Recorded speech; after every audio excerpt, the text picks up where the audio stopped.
শফিকের ভিডিও মানি কেমন করে ছোট্ট বয়সে প্রেম ভালোবাসা করে অমুকের মেয়েকে পটিয়ে পাঠিয়ে ঘরে নিয়ে চলে আসতে হয়, শফিকের ভিডিওতে দেখতে পাওয়া যায়। শফিকের ভিডিওতে দেখতে পাওয়া যায় কি করে হারাম জিনিসকে হালাল করতে হয়, এটা দেখতে পাওয়া যায়। কিভাবে দেখতে পাওয়া যায় আরো, যে অবৈধ জিনিসকে কিভাবে আরো চাকচিক্য করে বৈধ করা যায়, শফিকের ভিডিওতে পাওয়া যায়। আপনাদের কাছে বিনীত অনুরোধ, আগামী জেনারেশনকে যদি সুস্থ রাখতে চান, আপনার বাচ্চাকে যদি অন্তত কোরআন এবং হাদিস কিছু যদি জানাতে চান, মক্তবের কোরআনটাও যদি শেখাতে চান, অবশ্যই এই পল্লীগ্রাম টিভিকে অবশ্যই আনসাবস্ক্রাইব করে দেন। একদম এদের থেকে দূরে থাকবেন। শফিক নামের ছেলেটা সরকারিভাবে এদের ব্যাপারে ক্লেম করা দরকার, জনস্বাক্ষর দিয়ে এই চ্যানেলের ব্যাপারে অভিযোগ করা দরকার। সমাজটাকে রসাতলে দিয়ে দিচ্ছে, একদম শেষ করে দিচ্ছে এরা। লিখিত অভিযোগ দেওয়া দরকার এদের জন্য। শিশুদেরকে সর্বনাশ করেছে এই মুর্শিদাবাদের একটা চ্যানেল আছে, পল্লীগ্রাম টিভি না কি বলে, ওই একটা ফচকে ছেলে শফিক, একটা বাচ্চা মেয়ে, বাচ্চা ছেলেও মোবাইলে বলছে শফিকের ভিডিও। এই শফিকের ভিডিও মানি কেমন করে মিথ্যা কথা গুছিয়ে বলতে হয় ভিডিওতে শেখা যায়। শফিকের ভিডিও মানি কেমন করে ছোট্ট বয়সে প্রেম ভালোবাসা করে অমুকের মেয়েকে পটিয়ে পাঠিয়ে ঘরে নিয়ে চলে আসতে হয়, শফিকের ভিডিওতে দেখতে পাওয়া যায়। শফিকের ভিডিওতে দেখতে পাওয়া যায় কি করে হারাম জিনিসকে হালাল করতে হয়, এটা দেখতে পাওয়া যায়। কিভাবে দেখতে পাওয়া যায় আরো, যে অবৈধ জিনিসকে কিভাবে আরো চাকচিক্য করে বৈধ করা যায়, শফিকের ভিডিওতে পাওয়া যায়। আপনাদের কাছে বিনীত অনুরোধ, আগামী জেনারেশনকে যদি সুস্থ রাখতে চান, আপনার বাচ্চাকে যদি অন্তত কোরআন এবং হাদিস কিছু যদি জানাতে চান, মক্তবের কোরআনটাও যদি শেখাতে চান, অবশ্যই এই পল্লীগ্রাম টিভিকে অবশ্যই আনসাবস্ক্রাইব করে দেন। একদম এদের থেকে দূরে থাকবেন। শফিক নামের ছেলেটা সরকারিভাবে এদের ব্যাপারে ক্লেম করা দরকার, জনস্বাক্ষর দিয়ে এই চ্যানেলের ব্যাপারে অভিযোগ করা দরকার।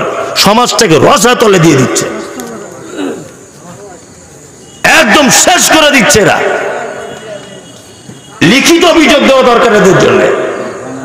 শেষ কথা বলতে বলতে বলতে বলতে আপনাদের কাছে চলে এলাম। সারা পৃথিবীর দ্বিতীয় দামি মানুষ হযরত ইব্রাহিম আলাইহিস সালাম।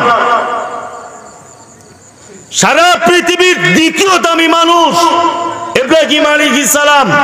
প্রত্যেক নামাজে, প্রত্যেকের নামাজি আপনি যখন দ্বিতীয় রেখাতে পড়েন আল্লাহুম্মা সাল্লি আলা মুহাম্মাদ, আল্লাহ তুমি মুহাম্মাদের উপরে শান্তি বর্ষণ করো, ওয়া আলা আলি মুহাম্মাদ, মুহাম্মাদের পরিবারের উপরে শান্তি বর্ষণ করো, কামা সাল্লাইতা আলা ইব্রাহিম, যেমন তুমি শান্তি বর্ষণ করেছিলে ইব্রাহিমের উপরে, ওয়া আলা আলি ইব্রাহিম, এবং ইব্রাহিমের পরিবারের উপরে। ইব্রাহিম আলাইহিস সালাম পৃথিবীতে যত নবী এসেছেন, কোন নবীর আজও পর্যন্ত কোন সুন্নত টিকে নেই, তবে ইব্রাহিম ইসমাইল বাপ বেটা এদের সুন্নত আজও কিছু আছে।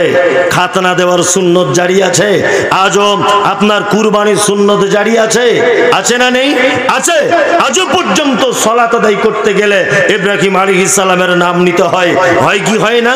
তার মানে সিরিয়ালের দিক দিয়ে পৃথিবীর সবথেকে দামি মানুষ মুহাম্মদ সাল্লাল্লাহু আলাইহি ওয়াসাল্লাম, পৃথিবীর দ্বিতীয় দামি মানুষ ইব্রাহিম আলাইহিস সালাম। ইব্রাহিম আলাইহিস সালামের মতো একজন বিখ্যাত নবী নিজের আব্বাকে বাঁচাতে পারছেন না, ফেরেশতাদের দেখছেন লাথি মারতে মারতে তার আব্বাকে জাহান্নামের ভিতরে নিক্ষেপ করা হচ্ছে। আর এ হুজুর বলছে, এ ওলি বলছে যে আমি এই চাদরটা দিচ্ছি, চাদরে যারা হাত দিয়ে দিবে জান্নাতের দায়িত্ব আমার। কত বড় মিথ্যাবাদী, কত বড় মিথ্যাবাদী! আল্লাহু আকবার। ওলিয়া আল্লাহদের ব্যাপারে যত ঘটনা বাজারে উপস্থাপন করা হয় তার 99% মিথ্যা। একটা কথা বলছি শুনুন, সারা পৃথিবীর সব থেকে দামি কথা কার? আল্লাহ। তারপরে পরিকার মুহাম্মদ সাল্লাল্লাহু আলাইহি ওয়াসাল্লামের। মুহাম্মদ সাল্লাল্লাহু আলাইহি ওয়াসাল্লামের কথাও আবার দুটো ভাগে বিভক্ত, অনেক ভাগে বিভক্ত, দুটি সহজ ভাগে বিভক্ত, যেটা আপনাদের জানা। একটা হচ্ছে সহিহ, একটা হচ্ছে জয়ীফ। তার মানে মুহাম্মদ সাল্লাল্লাহু আলাইহি ওয়াসাল্লামের কথাতেও জয়ীফ দুর্বল কথা পাওয়া যায়, যায় কি যায় না? যায়। অথচ ওলি আল্লাহদের ব্যাপারে সব কথা সহি জয়ীফের ব্যাপার নেই, এক ধার থেকে বলতে শুরু করে দিল সব সহি হয়। কি করে বিষয়টা একটু পরিষ্কার করবেন না? জি মুহাম্মদ সাল্লাল্লাহু আলাইহি ওয়াসাল্লামের কথা বা জয়ীফ না হয়, কথাটা একটু পরিষ্কার। ও আচ্ছা, এইগুলো বর্ণনার কারণে, রাবির কারণে, এগুলো তো আপনারা সবাই জানেন। আমি ও কথা বলছি না, আমি ওই দিকে যাইনি। আমি এটা বোঝাতে চাইছি যে হাদিস বলে যে চালানো হয়, অর্থাৎ মুহাম্মদ সাল্লাল্লাহু আলাইহি ওয়াসাল্লামের কথা বলে কি চালানো হয়, সেইগুলো বর্তমানে জয়ীফ প্রমাণ হচ্ছে রাবির দুর্বলতার কারণে, তাই তো? বর্ণনা ঠিকঠাক না পাবার কারণে। কিন্তু অথচ আমরা আল্লাহওয়ালা ওলিদের কিছু কথা উপস্থাপন করি যে ব্যাপারে সহি জয়ীফের বর্ণনার কোন রকমের ধারে পাশে তার বিশুদ্ধতা যাচাই করা হয় না, হয় হয় না। আল্লাহ তুমি জাতিকে এই মারাত্মক একটা মানে ফিতনা থেকে, এই সমস্ত ব্যাপারগুলো থেকে তুমি আমাদেরকে বাঁচিয়ে নাও, আমিন। আল্লাহ সুবহানাহু ওয়া তাআলা পবিত্র কোরআনে তার পরের একটি আয়াতে তিনি বলছেন এ কথা। কি বলছেন? আল্লাহ তাআলা বলছেন, ওয়াকাম মিন ক্বরিয়াতিন আহলাকনাহা ফাজাআহা বাসুনা বায়াতান আও হুম কাইলুন। আল্লাহ তাআলা বলছেন, কত জনপদ কি না আমি ধ্বংস করেছি, ফলে আমার শাস্তি তাদের উপর রাত্রিকালে ঘুমন্ত অবস্থায় এসেছে বা কখনো কখনো দুপুরবেলাতেও চলে এসেছে। দেখুন, উপরের কথাটা যদি না টিকাতে পারেন, অর্থাৎ আল্লাহ সুবহানাহু ওয়া তাআলা ছাড়া অন্য কাউকে যদি অভিভাবক রূপে যদি মান্যতা দেন, তাহলে আল্লাহ সুবহানাহু ওয়া তাআলা বলছেন অনেক জনপদকে আমি ধ্বংস করে দিয়েছি, তাদের উপরে আযাব এসেছে। কখন? তারা যখন ঘুমিয়েছিল রাতের বেলা। আবার কখন আযাব এসেছে? না, আযাব এসেছে তারা যখন দুপুরবেলা বিশ্রামরত অবস্থায় থাকত। সারা পৃথিবীতে অনেক আযাবের কথা পবিত্র আল কোরআনের ভিতরে বর্ণনা পাওয়া যায়। তার মধ্যে একটা দুটো আপনাদেরকে বর্ণনার কথা বলি। আল্লাহ সুবহানাহু ওয়া তাআলা পবিত্র আল কোরআনে একটা কথা বলছেন, এটা আপনারা জানেন যে আদ আর সামুদ এটা দুটো জাতি ছিল, তাই না? তাদের কাছে নবী পাঠানো হয়েছিল, পাঠানো হয়নি? পাঠানো হয়েছিল। তারা তাদের নবীর সঙ্গে অসৎ ব্যবহার করেছে, তারা তাদের নবীকে মান্যতা দিতে পারেনি। মান্যতা দিতে পারেনি বলে তারা অন্য অভিভাবককে অভিভাবক রূপে মেনে নিয়েছিল বলে তাদের উপরে আযাব চলে এসেছে। আল্লাহ তাআলা বলছেন, ফাআম্মা সামুদু ফাউহলিকু বিত্তাগিয়া। আর সামুদ তাদেরকে ধ্বংস করা হয়েছিল এক ভয়ঙ্কর আওয়াজ দ্বারা, বিকট আওয়াজ। সামুদ সম্প্রদায়কে একটা আচানক মারাত্মক আল্লাহর আযাব, মানে কি বলবো আপনার, আওয়াজের মাধ্যমে তাদেরকে কি করা হয়েছিল? ধ্বংস করে দেওয়া হয়েছিল। আল্লাহ সুবহানাহু ওয়া তাআলা বলছেন, ওয়া আম্মা আদুন ফাউহলিকু বিরিহিন সারসারিন আতিয়া। আর আদ সম্প্রদায়কে তাদেরকে প্রচন্ড একটা ঝোড়ো হাওয়া দিয়ে তাদেরকে ধ্বংস করে দেওয়া হয়েছিল। ঝোড়ো হাওয়া চলেছিল কতদিন? আল্লাহ বলছেন, সাখখারা আলাইহিম সাবআ লায়ালিন ওয়া সামানিয়াতা আইয়াম হুসুমান ফাতারাল কওম ফিহা সারা কাআন্নাকুম আজাতু নাখলিন খাবিয়া ফাল তারা লাহুম মিন বাকিয়া। আল্লাহু আকবার। আল্লাহ বলছেন 7 রাত 8 দিন তাদের উপরে অবিরাম ঝড় হাওয়া বয়েছিল, একজনকেও নির্দিষ্টকরণ করা যায়নি। তাদেরকে দেখতে পাওয়া গেছিল যেমন খাজুরের ছিলকানি, খাজুরের গাছ বা কিছু যেমন ঝোড় হাওয়াতে মানে উড়ে যেমন চলে যায়, বা খাজুর খাওয়ার পরে তার আঁটিগুলো যেমন ফেলে দেওয়া হয়, তার যেমন কোনো অস্তিত্ব খুঁজে পাওয়া যায় না। আল্লাহ তাআলা বলছেন, আদ এবং সামুদকে আমি কি করেছিলাম?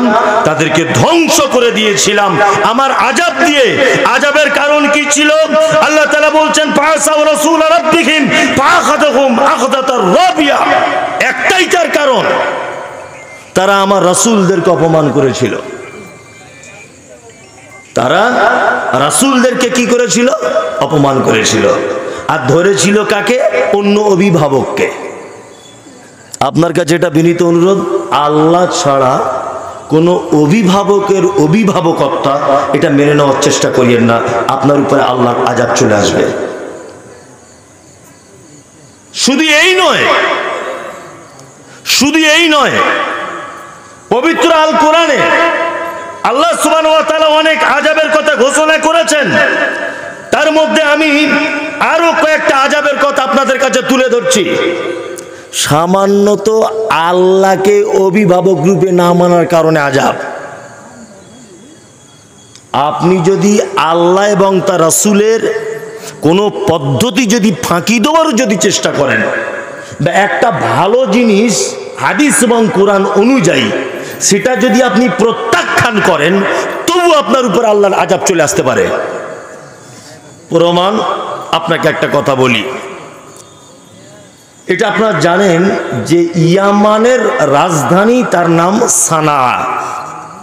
ইয়ামানের রাজধানী তার নাম সানা। সানা থেকে 6 মাইল দূরে একটা জায়গা, তার নাম হচ্ছে জারওয়া। জারওয়া তার নাম।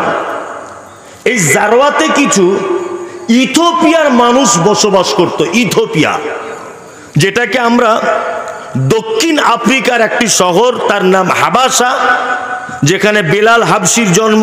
উনি হাবশি দেশের মানুষ ছিলেন। আসলে জায়গাটার নাম হাবাসা, বর্তমান যার নাম হচ্ছে ইথিওপিয়া। এই জারওয়া নামক গ্রামে ইথিওপিয়ার কিছু আহলে কিতাব অর্থাৎ ইহুদি খ্রিস্টান তারা বসবাস করত। এই যে ঘটনাটা আমি বললাম, ঠিক এইভাবেই তাফসীর ইবনে কাসিরে বলা হয়েছে। আমি সেখান থেকে নকল করে আপনাকে বলছি, একদম এইভাবেই বলা হয়েছে। ওখানে একটা লোক বসবাস করতেন। লোকটার একটা বাগান ছিল। সেই বাগানটার ফল যা হতো, লোকটা 3টে ভাগে ভাগ করতেন। এক, নিজের জন্য কিছু কাজে লাগাতেন। 2, নিজের বাগানের খরচা করতেন। নাম্বার 3, আর একটা কাজ করতেন, সেটা হচ্ছে এই ফকির মিসকিন অসহায় দুস্থ মানুষদের মাঝখানে ফল বিলি বন্টন করে দিতেন। এটা লোকটার রীতিনীতি। লোকটা এক পর্যায়ে মারা গেল। মারা যাবার পরে ছেলেরা বসে আলোচনা করছে যে আব্বা এতদিন যা করেছে সবটাই ভুল, সব ভুল। কি ভুল? বাগানের খরচা যেটা হবে সেটা বাদ দিয়ে যা হবে আমরা 2-4 ভাই যা আছি, 3 ভাই 4 ভাই, আমরা সবাই ভাগ করে নিয়ে নেব, আর কাউকে আমরা দিতে যাব না। ফকির মিসকিনকে আবার দেয় নাকি?